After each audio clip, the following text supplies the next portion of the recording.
Today we are going to talk about IRS Form 1099-K. So first of all, there are two situations. Mostly either you work for somebody, you work in a company or for some business where you are on the payroll. And at the end of the year, the company will give you a form called W-2 that you will use to file your personal taxes. And the second situation is that you might have a business. You might have a corporation, a partnership, LLC, or you might be a sole proprietor, like doing business under your own name.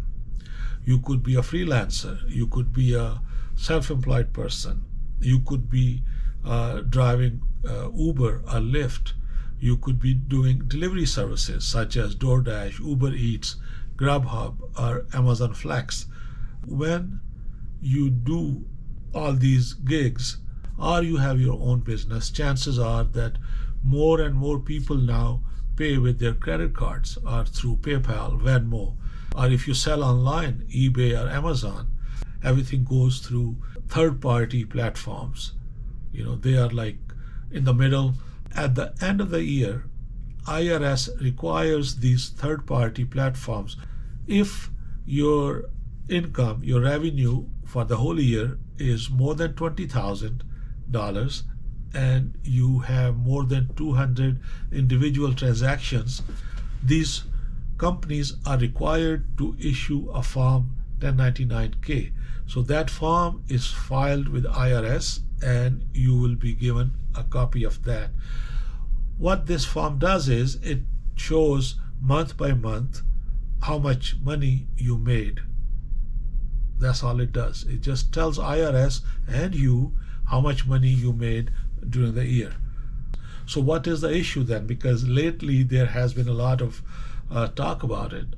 So for these companies to issue 1099-K, revenue has to be more than $20,000 and transactions have to be more than 200. Fine.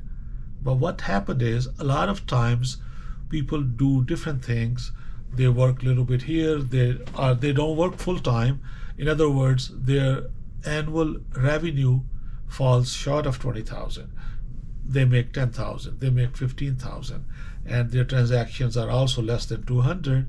So they are not going to get a Form 1099-K. So still, what is the problem?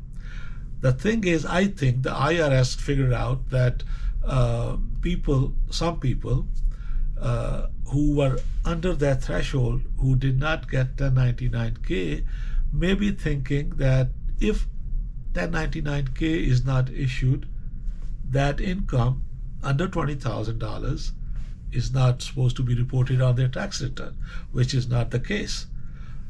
Everybody's supposed to report all his or her income on the taxes, regardless it is reported on 1099-K or not. So I think IRS wanted to deal with it. Obviously, IRS will be losing a lot of money if people don't report their income less than $20,000. So IRS wanted $600. If people get money over $600, it should be reported. So currently it is more than $20,000 and 200 transactions. Now IRS says beginning 2024, the threshold will be $5,000. So what that means, if it goes through, if you made money $5,000 or more, these companies will be required to file Form 1099-K, report to IRS and give you a copy, and then you will file taxes. So that is 1099-K reporting. But I would like to say at the end, it doesn't matter.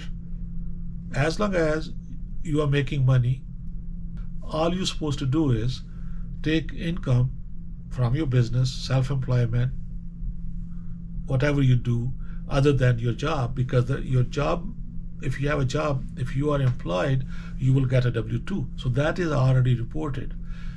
But if you have a business or you are self-employed, then you're supposed to figure out how much money you received, take your deductions, business expenses. Let's say you drive for Uber.